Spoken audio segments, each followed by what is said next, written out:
Isigaba sesine se-load shedding siqale emini namhlanje kanti siyoze siphele ngehora lesihlanu ekuseni ngolwesihlanu. Emva kwalokho kuzobe sekubuya isigaba sesibili nesizophela ngehora lesihlanu ngomgqibelo.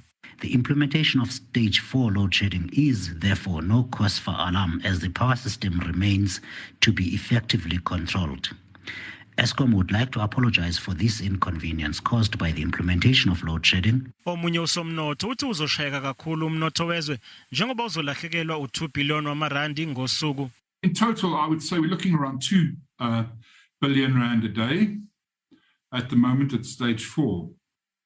I don't know what all the other stages are for the 34 days and how many hours. Very often it was implemented at night, which would have helped the economy a little bit in that the losses wouldn't have been so big. Ungoti wezamandla yena uthi Eskom inamaziko enele ukuhlinzeka ngogesi kepha kufanele ilungise iziphehli zayo. The old plant is getting older every year. The new plant is performing poorly like old plant.